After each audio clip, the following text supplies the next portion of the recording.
Constructing your life is about much more than just building a bank account. Each week, join real estate entrepreneur and mindset coach Austin Linney as he interviews guests who are constructing their dream lives and impacting the world around them on a daily basis. If you're an entrepreneur or wanting to start a business, or you just want to hear motivating stories of how others have overcome the odds, you are in the right place. And now for your host, Austin Linney. Guys, welcome to Construct Your Life podcast. This is Austin Linney. We got my good friend, my coach, Omar Pinto here. How you doing, Omar?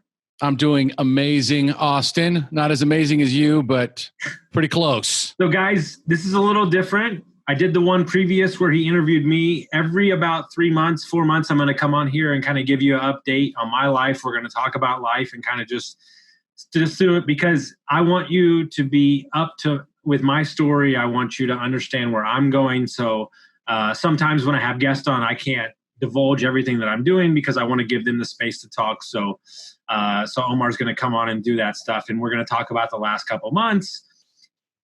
A couple things have happened. A couple things are moving around. Some of you know, some of you don't know. So I'm going to let Omar kind of take over the interview from here. And then, Omar, we can probably start, let's say right before COVID, probably about March, I would say. Wow, we're going to go that far back? It's like 4 months, bro. Okay. When did we do that first interview? We dropped it probably like mid-May, but it was my story of my whole life. So that's okay. Yeah. All right. So let's dive into COVID. So let's go back to March. Let's start with your weight. Where were you weight-wise? Because, I look at you right now and I'll be honest, I've got a little jealous streak happening right now because I'm looking at Austin going, the man looks amazing. He looks younger. He looks fitter. He's got even more energy, and he's always been this rocket ship. So let's start there. Let's start with the weight loss journey. We have a good friend. So I started when I was an alcoholic. I would say the heaviest I was about 247, 245, I would say. I was a 38 waist, almost a 40 sometimes. Currently, I'm 198, and I'm down to a 30 waist. A 30? Yeah. A 30? Mm-hmm. Wow. So it hasn't been easy. It's been a lot of work. But something I want to harp on, and our mutual friend Sal mentioned to me, as everybody knows, I went through a divorce, and I worked out 2 times a week. I ate well. I don't drink. But I had all this weight around my waist, and I couldn't lose any of it. And Sal told me that was from negative emotions and toxic energy. And he said the moment that you remove yourself from that marriage and you move on with your life, he goes, I bet you 100% that you're going to lose all that weight. And that is what's been happening. So guys, sometimes it's not about the diet. Sometimes it's not about how much you work out. It could be that your body holds certain energies in certain places. And if it's negative or toxic, it can hold there and you can't release it. So what was that process of letting go and releasing? What did that look like? A lot of crying. That works tremendously well. I have been on the road for about 3 months, give or take, home a little bit, but traveling, spending some time with myself, spending some time in my shit, but mainly being out in nature. Nature is kind of the elixir to a lot of stuff. And I think that gives you the opportunity to remove yourself from distractions and more importantly, makes you look internally. And I've had some massive breakthroughs. You get to a point in a marriage where you realize that you can't be the person that person needs anymore. And it takes a strong soul to step up and maybe be the bad guy in the group to release everybody of their responsibilities.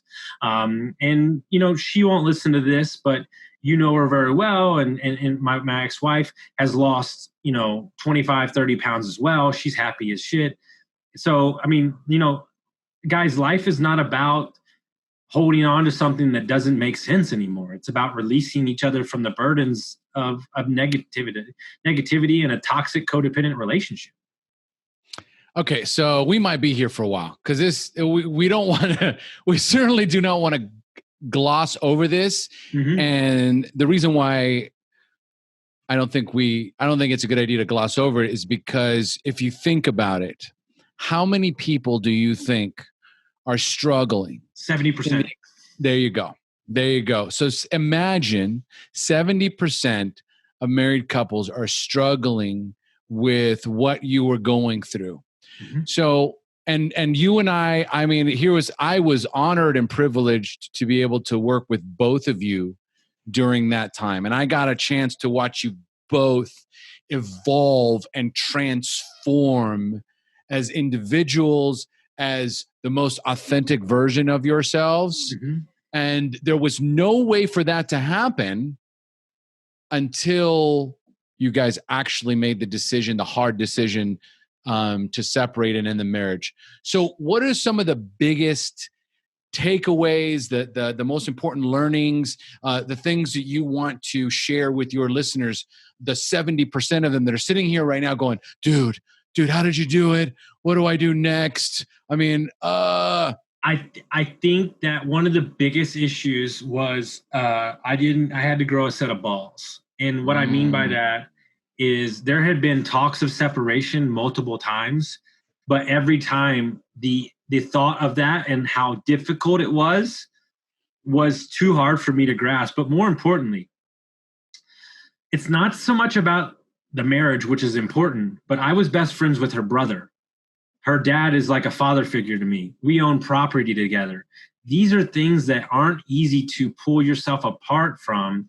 And it's so much easier to be together and just forget about it. And so what you asked me to do is you said, if the thought of separation comes up again, I just want you to say yes. It doesn't mean that you're going to get divorced. It just means that you're going to allow yourself the space to think on your own, guys. And I can't tell you when we first separated how many times I almost picked up my phone to call her to tell her where I was. And I go, wait, I don't need to do that. Mm-hmm. This is on me. And what I found in the middle of the divorce, very interesting. I'm a businessman, and even though I'm pretty aggressive, I don't love conflict. I really don't. And I looked at it as a business transaction and will deal with the feelings in my own time. So I'm very cold in the fact of like, hey, we need to do this, we need to do that. And she is portrayed that I don't give a shit about 13 years of marriage. And what I'm trying to tell her is like, hey, you don't know what's going on. Like when I'm at home and it's late at night and I'm listening to these sad songs like like some terrible movie, like I'm losing my shit, right? But that's my time and my stuff, right? And I think what's more important in the separation that kind of hit me, right, is she's coming at me and telling me this, that, and this and that and all this stuff, and I got really upset because she can trigger me. And then I took a minute outside and I thought to myself, guess what? You don't have the right to tell me how to feel anymore because we're not together. And it was when I stepped into my power and said, no, this matters to me, meaning my happiness matters to me. That's when I started opening up into what I truly wanted. And that was a big game changer for me. You know, this whole idea of you don't have the right to tell me how to feel is like a cancer, globally. And for many of us, that's how we were raised. Mm-hmm. We were told how to feel. We were told when to feel. We were told what to feel. Mm-hmm. And so going out and becoming an adult has been for many of us the most difficult thing imaginable because we don't know how to think for ourselves, feel for ourselves, process emotions, communicate effectively. And so this is such a needed quality, is the ability to be vulnerable and the ability to open up and also have that space. So it's a combination of allowing yourself to be and also holding space for those who need it. Yes. And I think more importantly, I think what's super exciting as I evolve as a coach and as a person, I think that you have to understand that everybody didn't sign up for your accountability program. That's good. You should expand on that. So I, alcoholism, divorce, I want to tell everybody like, hey, there's a better way. There's a better way. But what this world is asking for you as a coach and as a partner and as a person is to create the space available for that person to make their own decision. It's as simple as that. And when it sticks and it's anchored in their decision, that's all that matters. They'll do the change. But by you pecking at them and being aggressive, you told me this. My assistant, Chris, God love him, he's been sober for 5 months now. A separate guy too, but a separate, another friend of mine. You said, Austin, you can't just tell him to stop drinking. You have to say, hey, let's slow down your drinking and let's find out why you're drinking. And we as people, especially in American society, have to have the answer. You can't even wait 2.5 seconds if you don't. Like, no. And so now what I've gotten to a place of doing, I go, I don't have that answer right now, but I'll get back to you when I do. And you're basically saying like, but what I found, this is very important. This changed my life. And I will forever be grateful to Danny Pachisi for doing this. Because when I was in Florida, I was coaching her for like 5 days straight, like intensive stuff. I would allow her to speak for 45 to 50 minutes without saying a word. And what I realized is that as a person in life, I would say that we have the answers. We just don't have the space to create the answers in our own head because it's on to the next thing, on to the next thing, on to the thing. But you as a person, by sitting and listening, all you're doing is confirming what they already truly know, but they have to have the space to work it out in their own mind. That's genius. I love it. I love it. We have the answers. We don't have the space. Mm-hmm. How could you? Netflix, it's kids, it's drinking, it's this event, that event, everything. There's a guy I like, I can't even think of the name, but he allows himself 2 hours a day of white space, meaning whiteboarding, reading, listening to music, whatever. And he's just creating the space to be creative. Like we have scheduled our days and we have based our lives around goals and this, and the kids got to go to this. And that, like, how could you even have the space to have a clear thought? Like, because I truly believe this, and I may be off base. I would say that 90% of the people that I coach already know the answers. It's a little higher. No. I'm dead serious. If you listen to them long enough, they know. And so, but what I'm doing is I'm a second eye to see an angle they haven't seen. But I have to be disciplined enough to step back and allow them the space to get to that on their own, because that's a confirmation in their soul. It's deep. It's not just surface stuff. So what would you say, because I always like to ask this question, which is, what would you say the big rock bottom moment was for you in your marriage where you said, not one more day, not one more hour, not one more minute? It was a comment that you made to me. You said two things to me that changed my life. I even talked about it last night. You said to me, you inspire me every day. I said, do what? He goes, you said you're doing all this stuff. You're the podcast, you're in real estate investing, you're networking, you're traveling, you're working, everything like this. And you're doing all this stuff with a terrible relationship at home. And you said, could you imagine how high you could fly if you were supported? Changed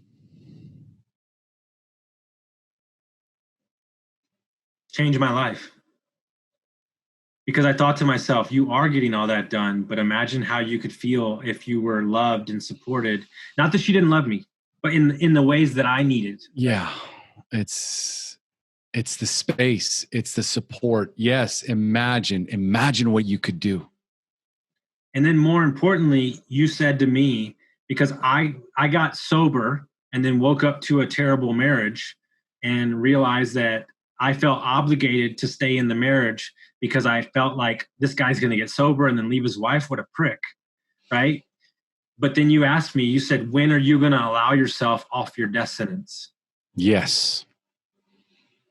This I don't want to gloss over this one either. I don't want to gloss over this one. This is something that people do. They do not allow themselves off the hook. There is almost, for many, a life sentence for life's mistakes. I've made some decisions. I've made some mistakes. Okay, I have failed. Sure. And for some of us, it becomes a life sentence, a punishment that never ends. It's constant need or this constant trying, attempting to redeem ourselves over and over in every way, shape, or form. And yes, when are you going to, when is the sentence going to be, when are you going to complete your sentence, basically? When are you going to pardon, right? And so a couple weeks into the separation, not even a pardon. Forget the pardon. Awesome. How about, it's like I did a 10-year stint. I did a 13-year stint. You know what I mean? Like, does the punishment fit the crime? Agreed. But something I want to champion, right? And God bless my ex-wife for this. Guys, there was no lawyers. There was no if and buts about it. We handled it. We signed the paperwork. It was done. But she said something to me, and I lost it when she said this. This was months ago. And you have to like country to understand it, but I'll put it in country. There's a song called "The Dance" by Garth Brooks, and she said, "We are the dance." And she goes, "I don't regret a single day, a single trip." And she goes, "We're just two different people that want two different things now." She goes, "I'm not mad about the dance. I would still do it again." And I look at that and I go, that's powerful, because we grew up together, right? We spent time together. We slept in 300 square feet together. We were each other's companions. But I really looked at the next 40 years of my life and I said, what do I want? And it's very hard to say, I didn't want that anymore. And moreover, I didn't want that for many years. But I lied to myself that this was how it had to be. And there can't be anything better, because this is all there is. And there was no communication. There was no passion. There was no romantic, none of that stuff. And I just thought, this is how it is. And then I thought to myself, I'm going to live off what I tell myself every day. There's got to be more. There's got to be more passion. There's got to be more travel. There's got to be more love. There's got to be more sex. There's got to be more all that stuff. And when you open up those parts of your life into the universe, and you say that I want abundance and I want gratefulness and I want all those things, the universe sends it back to you 30-fold. So if there's ever a moment, and I'm not saying that everybody should go out and get divorced, that's not what I'm saying. But any relationship or any business transaction or any job you're in, if you're not feeling the movement of it's called fulfillment, then walk away. Yeah. And be better. I want you to remember what was really keeping you in there for the longest time. Guilt, fear, obligation. Mm-hmm. There was this, how can I abandon her? Yeah. After her being there for me. More importantly, I handled a lot of the marriage, so I was under the impression that this woman could never take care of herself. Right. And what did I tell you? That's a strong-ass woman. She'll be fine. Okay. That was... No, I don't think you said that. I just made that up. But you guess what? You're 100% right. Yeah. You can say that now because you see who she is today. And I said to you, what if what you're doing here is not helping her? What if what you're doing here is actually holding her back? Yeah, that's powerful. You're right. I remember that. By letting her go. And what did she do? She flew to the heavens. She flew and she grew, and she hasn't had a panic attack or an anxiety attack since the day you left her life. True story. 6 years straight, panic attacks, taking medicine, all these stuff. The day we got separated, she hasn't had one panic attack. Mm-hmm. So the marriage was the panic attack. This is not something to take lightly. This is not something to gloss over. When you are in a relationship and I want those of you listening that are in a toxic codependent relationship, Google the drama triangle. So it's the codependent drama triangle. Just type in drama triangle. There's 3 roles that we will take in a dysfunctional relationship. One is the victim, one is the persecutor or the aggressor, and the other one is the rescuer or the hero. And so in a dysfunctional relationship, what you do is you're just taking one of those roles. So you're in one of those roles and they're in the other role, and then you just switch roles. But those are the only 3 roles that are available.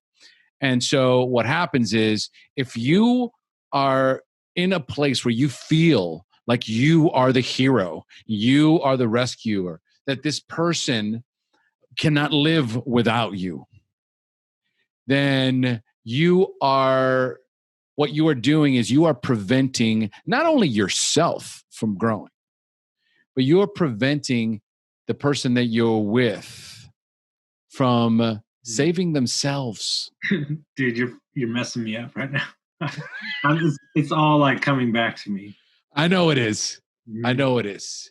But it's important to remember that what you went through deserves to be shared with others. Because, hold on. You're taking away their personal freedom and their personal choice by being their hero. Yes. Because they're buying into the same shit you are. And what you said at the beginning of the interview was you had to do the hard thing. You had to do the adult thing. You had to be the one. And I remember that was part of your struggle. I don't want to be the one to do it. And I'm like, bullshit. Okay. Man up. Okay. And I don't like to use that term very often. But in this particular case, this is one of those moments where I am compelled to take the lead here for us, for the greater good, that what I consider to be the bad guy has actually turned out to be her hero. You actually set her free. You are her hero. Yeah, because we were playing a bad hand of poker and seeing bad hand. Fold. Yeah. Yeah, it was. Whew. And so, this is not something that when we talk about, it's impossible to cover all of the ebb and flows that happen when you are going through a divorce and when you are separating, and you're talking about 13 years of marriage. And the first thing that, that some people listening to this are saying right now, but you don't understand. But you don't understand. It's different. We're different. Our situation is different. And what I'm here to tell you is chances are it's not. It's not. No, and what's interesting about me, of course, the moment that I got divorced, the number one thought that came into my head was, I can help so many people with this. And it's the truth, because at the end of the day, I think that, and I'm going to do an episode about it pretty soon, I think there are expectations put on people, and meaning the situation is this and everything. And at the end of the day, like, what I champion is that I did not ever feel great about the marriage for the last 7 years. And I refused to have a kid, because a kid did not deserve to be brought into the world in that mess. Amen. And I think that was one of the greatest things that we ever did, because this allows her to move on and meet somebody and have a kid and it be the right thing. And I think what's important, and something that I won't do moving forward in any relationship I have, is I don't think that there was enough communication around love languages and around what that other person needed and really tapping into like, this is how this person operates. I'm not going to change them. This is what they need. And if I don't feel that need for them, then what's the point? And I think that's what people don't, they want.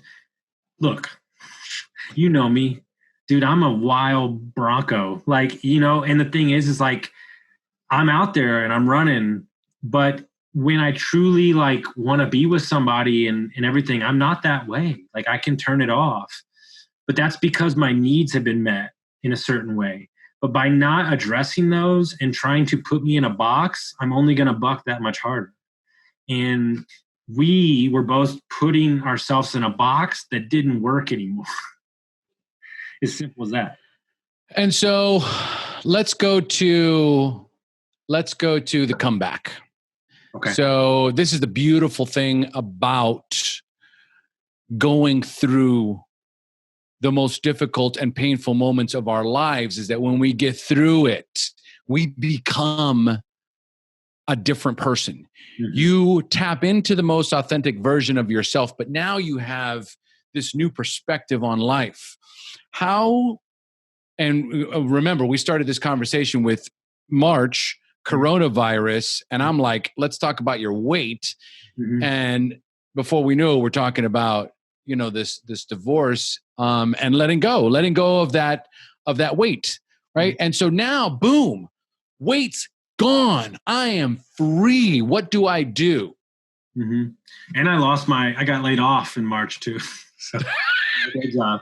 So, it's been an interesting couple months. I think more importantly, I think we as people, and Monday was another bad day for me, but we as people think that we want this thing or this is the way it's supposed to be. And I think that the universe knows what it's doing. Yes. So instead of attaching negative thoughts to, oh my God, I didn't get what I want, maybe the universe is moving things out of your way for you to experience the true power of what you're looking to do. Okay, boom. Segue back to what you were just saying, which is I lost my job in March because it's the same thing.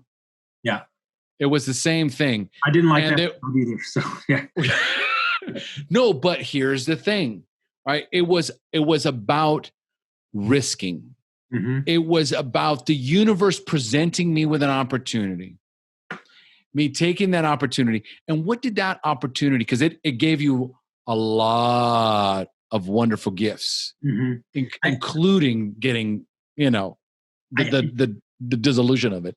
I think that people put context or attachment around certain things. And I think that everything is put in your life to teach you one thing or shift you into another space. And I think that they're so quick to get somewhere and so quick for it to mean something that you might not see the meaning of a situation or a year of your life spent.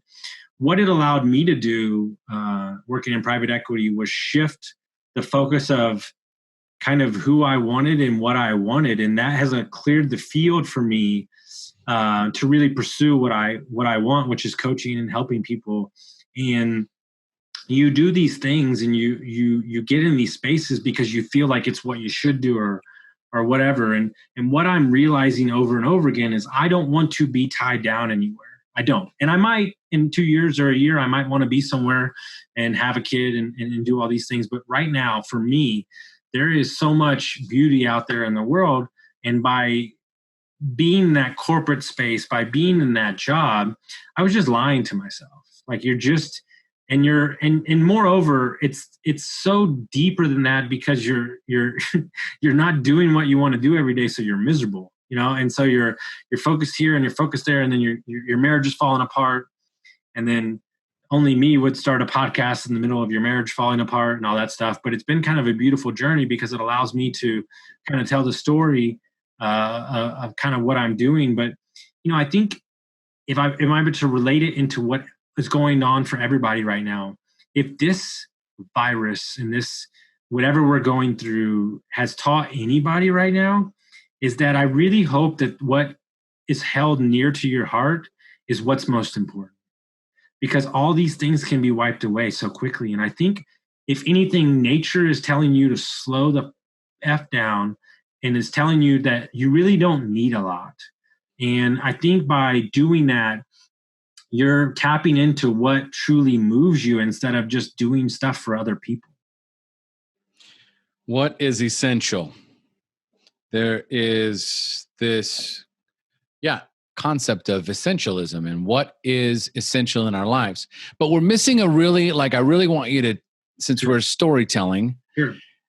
there's a reason why you got that job, right? There was a reason why you got that job, and it was to move you away from something that you were attached to, just like your marriage.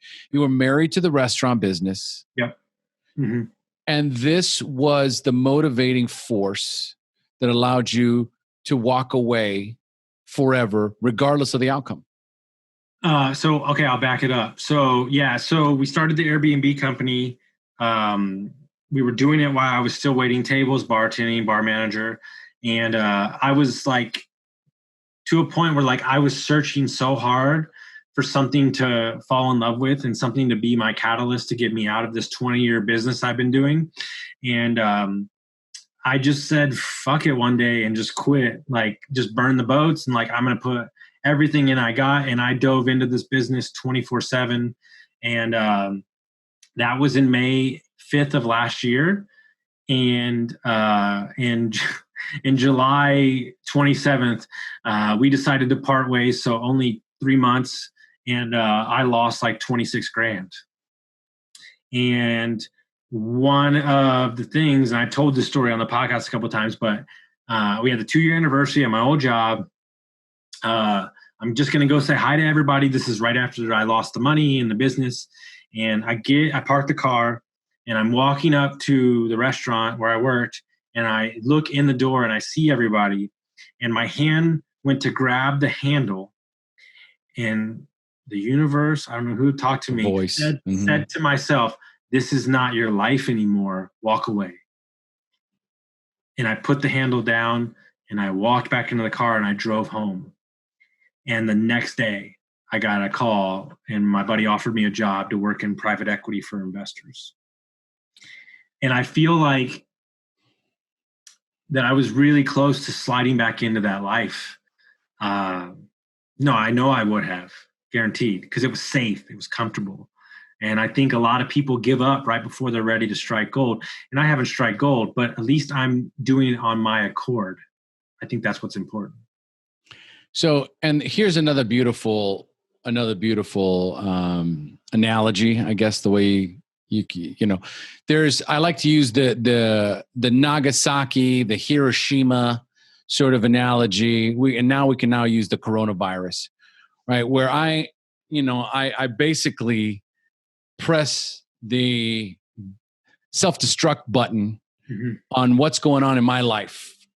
So everything that I knew, everything that I could count on, everything that I believed in, everything that I'd worked towards was now creating the most amount of pain in your life. Okay, my marriage, this job, being in the restaurant business, this is not who I am. I'm in personal development. I'm growing. Now I'm the Airbnb king, right? And people are coming to me. What should I do? And I have to pull the ripcord somewhere along the lines. Mm-hmm. And since then, it's just been this continuum of change and evolution, change and evolution, change and evolution. You have not landed yet. Mm-hmm. You're still in the process. Mm-hmm. Okay. You're still becoming. But go ahead. No, so it's only been a year and like 3 months, and I feel like it's been 20 years.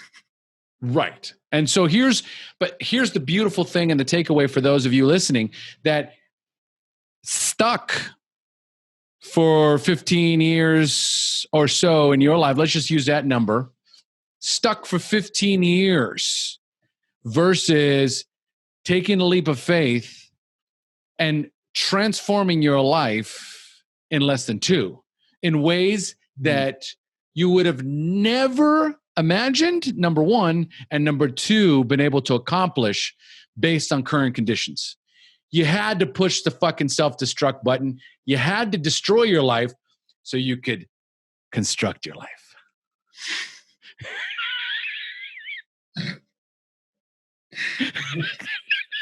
I'm gonna pay for that title for the rest of my life. Dude, you're making, which I don't do is enough. You're making me reflect on. I think we as people, especially me, don't put enough stock in what's happened. Right? Undervalue. I have been sober for 1 year and 4 months. I've traveled everywhere. I'm having conversations and hanging out with people that I've always wished I could hang out with, and so on and so on. So you're right. I mean, like, we're just in the beginning. God, we're just in the beginning stages of the transformation. Even though I want something so great, but yet I was an alcoholic for 20 years, and that was a long systemic problem. And so that alone, that thought is going to get me to slow down a little bit and just kind of enjoy the ride a little bit more, because we're just getting warmed up and we're just stepping into the power of who I truly am, regardless of the bad marriage, the bad job, the bad self-thoughts, the alcoholism and stuff like that. And so we, as like, perfect example, you meet these 25-year-olds and they're like, well, I'm not here, I'm not there. And I'm like, you got 65 years. Like, do you know how long that is? Like, you know what I'm saying? And so, yeah, I mean, like, my whole life has shifted in a year's time, and it feels good. I mean, it feels great. It hasn't been easy. It sucks. All of it sucks. My dog, I don't get to see my dog anymore. That broke my freaking soul in half. Which, I mean, still I try not to think about it because it hurts every day. There's a comfort level with a human being that you feel for so long that you have to shift that off of you, and it makes you start looking at yourself, which is hard because your only focus is yourself. But I think there's so much more fulfillment out of my daily day basis because it's for me and it's not for anybody else, and what I'm doing. And so I want to make sure that as a listener, and I want to make sure that's super important, that we step back and we reflect on what we're doing every day is a building of a, my new thing is, life is a pyramid. Every block matters. But the problem is that nobody defines what the top of the block looks like. Nobody defines what the top of the mountain looks like. They're just kind of like flailing around. Well, here's the thing, and this just came to me as you're describing it. If life is a pyramid, you don't have to worry about the top. Mm-hmm. Because if you put the bricks in the right place, it'll meet at a point, no matter what. Mm-hmm. I have to just keep laying the bricks. That's all. That's all I got to do. I get forget about the top. Keep laying the bricks. If I have faith in myself, faith in the process, okay, then what's going to happen is, if I'm building a pyramid, there's only one way I can lay those bricks. Mm-hmm. So I know what's coming. I just have to do the work. Mm-hmm. That's it. And so let's talk about, and speaking of which, people, divorce yourself from the results. Like, just to do. It is the biggest deflation. So many of my clients, the biggest problem is they reach their desired outcome or destination, and it never meets their expectations. Never. Because what they chose not to pay attention to was who they became in the process. That's the gift. So something super powerful, and it relates to right now. Guys, I fucking signed up for 3 fucking Ironmans like a savage. Like, I was like, I'm going to come in there and just show these mother effers how I do it. I'm training 3-4 hours a day for 6 months, 8 months, like, straight up. No joke. First one gets canceled. Second one gets canceled. Third is going to get canceled. So all these goals and all these things I had, all these hours, 4 a.m. workouts in 40-degree weather, 50, 60, 70-mile rides, 6 hours, 7 hours, gone. And what I realized is, who gives a shit about no fucking race? It's just the cherry on top. Because whether I showed myself was dedication, discipline, and that I can push myself farther than I ever thought I could, and that's all that matters. So, like he was saying, divorce yourself, or be married to the process and divorce from the results, guys. As simple as that. And here's what I think we should close with is accountability. Mm-hmm. Because there are so many times, because Austin and I are on the same journey. Okay, we're entrepreneurs, we're businessmen, and we're guys trying to figure shit out on the fly. Okay, so that's life, right? Like, and there's so many moments where it's like, I don't know how much more of this I can take. I don't know how much more of this I can take. And so there is this accountability that, for at least for me, and I'm pretty sure for Austin, is so important in this process, because sometimes it's the only thing that gets you up and keeps you moving, is knowing that I've already committed to the podcast. I'm already balls deep in construct your life. I have put it out there that I don't give a fuck. Get out of your own way. I'm a motivational speaker. I am on video. I am on podcasts. I am on lives. I'm going to quit now. Yeah. Right? Like, let's talk about how about putting yourself out there has almost just inadvertently created the accountability you need to keep moving forward. I'll give it in context that any fucking restaurant bartender workout people are going to go, oh, I get it. There is no feeling. I mean, none. I would rather fucking take a hammer to my head than to tell everybody, fuck off. I'm moving out of this restaurant and you're never going to see me again, to coming back 6 months later and you failed. Because every motherfucker goes, oh, we'll see him again. We'll see him again. Every guy goes, oh, dude, brilliant. It landed. I mean, the shame of that is so great.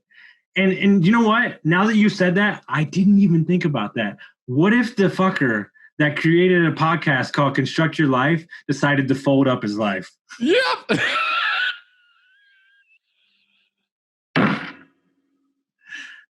That is so funny. No. That's the thing. That's the beauty of where we're at. And that's the beauty of, and this is another similarity we have. We just dive into shit. Mm-hmm. Okay? Like, oh yeah, I'm all in. Yeah. And then you're in halfway in and you're like, I don't want to be in. Oh my God. Yeah. No, it's one of those things where, look, you know yourself, right? And so I lay landmines in my life sometimes to booby trap myself, guys. Like, okay, if Austin says he's going to do that, then he's going to go do it, right? And then I thought to myself, like, and I'll do a video tomorrow about what's about to happen over the next couple months. But Danny said it to me perfectly. She said, if you would have started a podcast a year ago, and it was called Construct Your Life, I would have called you within the first episode and go, you're fucking full of shit because your life's a nightmare. She goes, but you created a podcast called Construct Your Life while you're constructing your life. Yes. And what that is basically saying is you're saying that you're not seeking validation of others and you're constructing a life that suits you and it's nothing else, guys. And I believe that as an investor, if I could go back there, I think 90% of people invest for other people. Like, okay, perfect example. If you're making 10K a year or a month, and the amount of stress and work that it would take to get to 12K, you're doing it so you can say you make 12K, is going to ruin the lifestyle that you built now.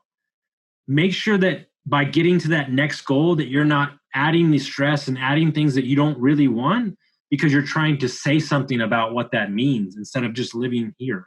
It's super important. Okay, so that just happened today. That's what happened to me today. It's beautiful.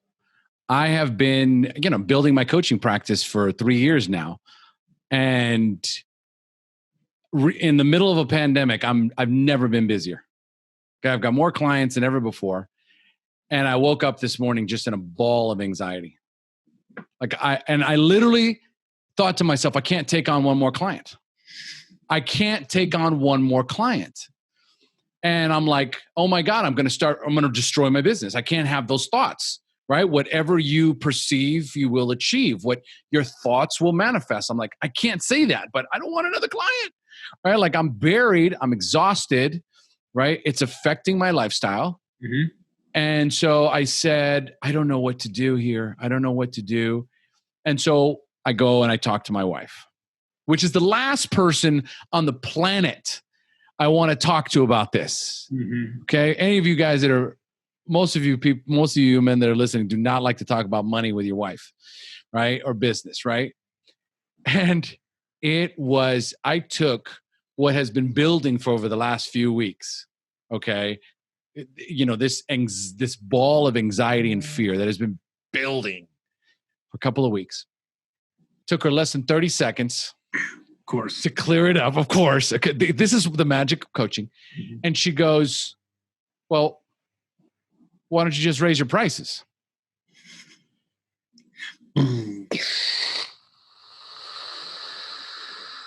That's what you did last time this happened.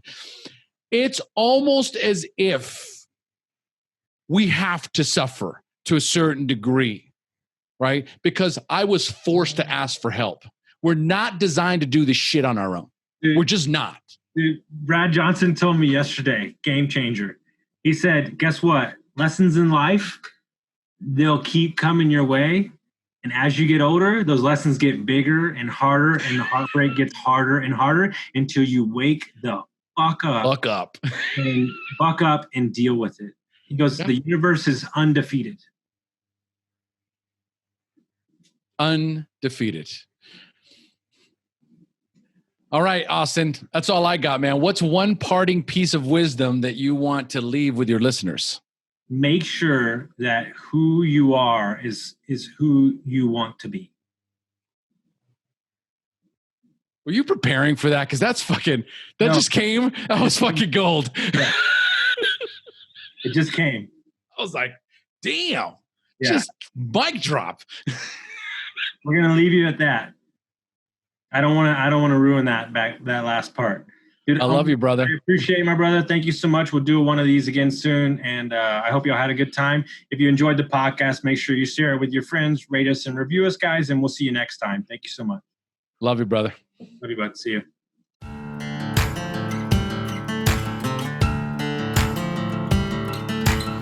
Thank you for listening to Construct Your Life with Austin Linney. If you enjoyed this episode, be sure to rate, review, subscribe, and pay it forward by sharing with a friend.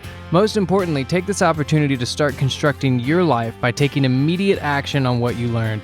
For show notes, resources, and more information on one-on-one coaching with Austin, visit constructyourlifepodcast.com.